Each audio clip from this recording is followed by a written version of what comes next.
गिरिराज जी, बिहार में विधानसभा के चुनाव हो रहे हैं और आप कैंपेन में जगह जगह जा भी रहे हैं। इसी बीच आपने जो है कल एक बयान दिया जिस पर कि सबकी नजर गई। वो ये था कि अयोध्या तो बस झांकी है, उसके आगे आपने कुछ कहा नहीं।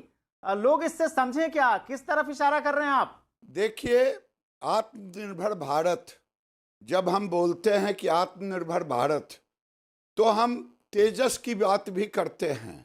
हम 100 रक्षा मंत्रालय के उन सामानों को जो इंपोर्ट करते थे उसको रोकने की भी बात करते हैं। हम भारत के अंदर 370 धारा को हटा करके एक देश एक कानून लाने की भी बात करते हैं। हम राम को आराध्य, भारत की सांस्कृतिक आराध्य के रूप में मानते हैं। इसीलिए मैं सबको जोड़ करके मैंने इन सारे चीजों को रखने का काम किया है।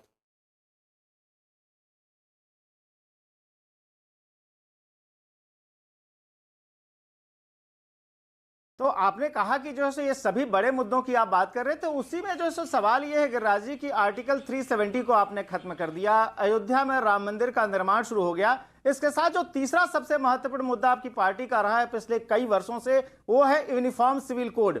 उस पर आप भी काफी वोकल रहे हैं, सुप्रीम कोर्ट बार बार उस पर कहता रहा है। क्या वजह है कि अभी आप यूनिफॉर्म सिविल कोड पर कोई बात नहीं कर रहे हैं? देखिए, देश की जनता को इस चुनाव में केवल ये निर्णय नहीं लेना है कि एक कौन एमपी चीफ मिनिस्टर बनेगा, कौन एमएलए बनेगा।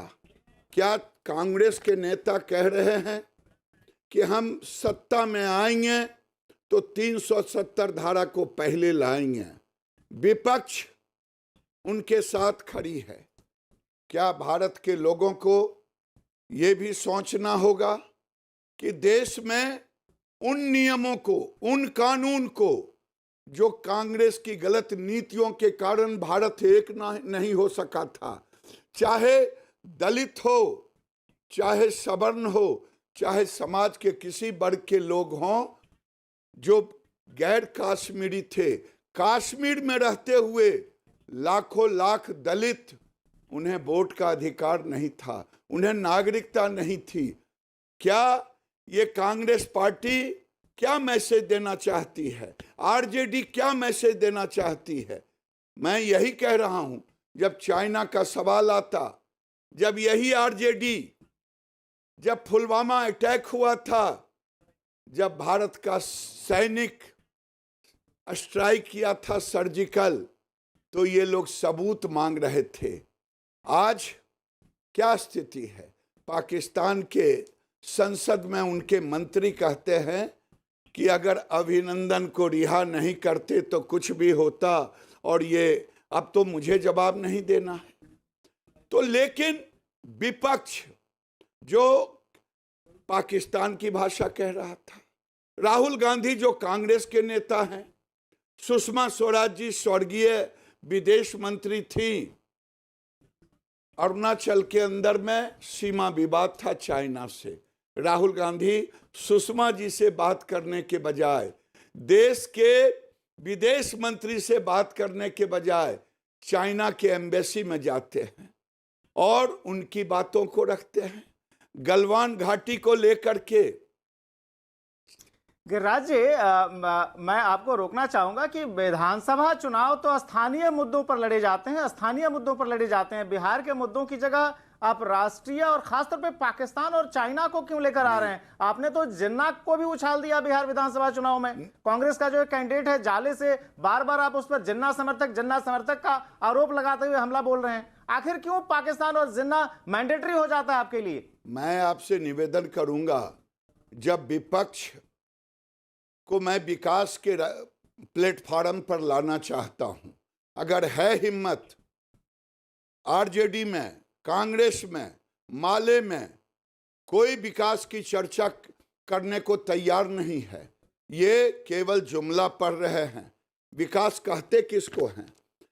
2500 से ऊपर पुल पुलिये बने बिहार में, क्या उसको विकास नहीं कहते हैं?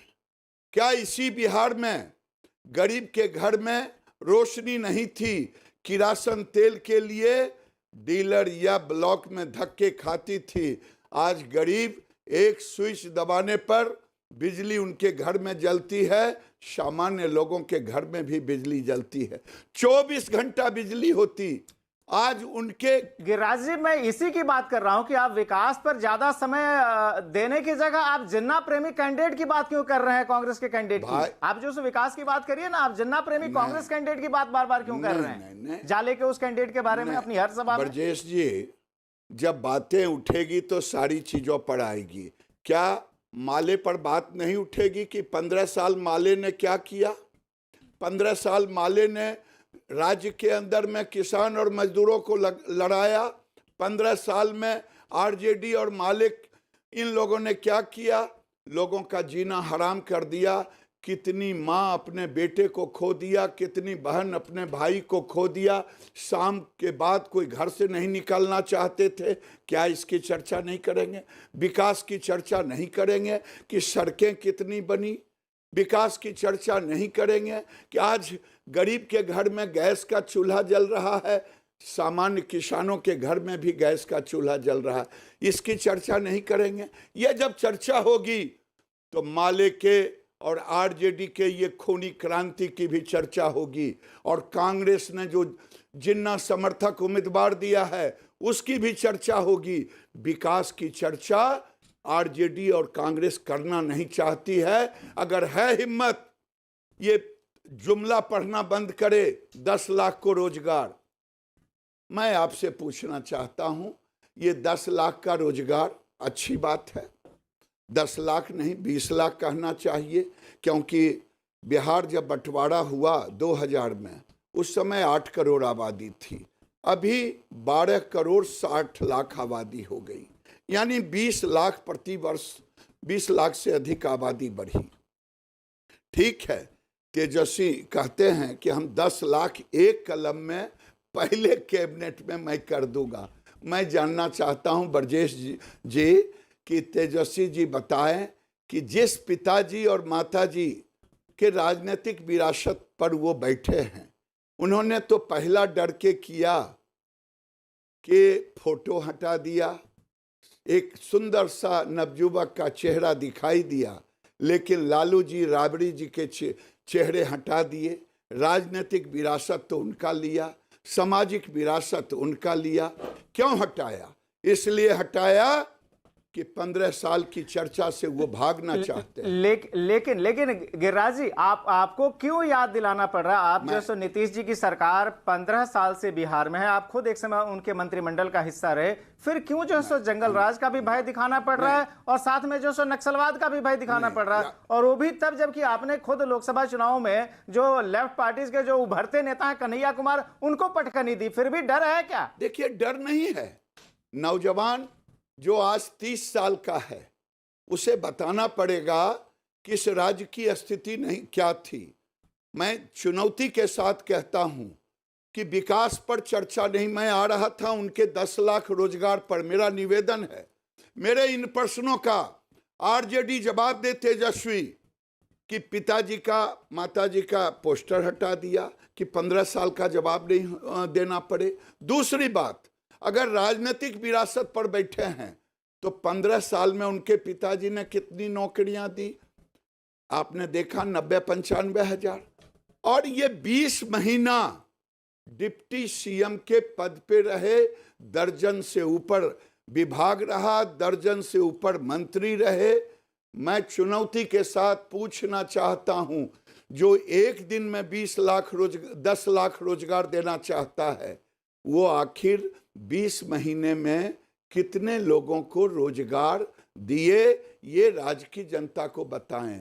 और फिर 20 महीने में कौन सा कैबिनेट नोट 10 लाख रोजगार के लिए? गिरिराज जी, आपके स्टैंड में भी बड़ा साफ साफ अंतर दिखाई पड़ रहा है। एक समय आप जो है नीतीश कुमार पर लगातार हमला बोल रहे थे, आप उनकी सरकार से खुद क्या आप ये चाहते हैं कि मैं नहीं था? आज उसी नीतीश आप जनता तो बड़ी कानाफूसी करते नजर आए थे। ब्रजेश जी, आपकी आवाज कहीं मेरी आवाज के आगे समझ में नहीं आ रहा, आवाज आ नहीं रहा है।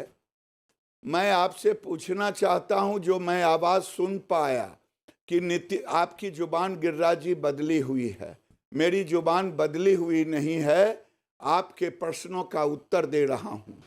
हमसे ये जवाब देना होगा। अगर 10 लाख का जुमला पढ़ रहे हैं तो लोगों को बताना होगा ना कि 20 महीने में आपने कितने लोगों को रोजगार दिया, और चचा भतीजा दोनों साथ थे। ये बताइए कैबिनेट में कितने लाख की नौकरी का कैबिनेट नोट ले गए?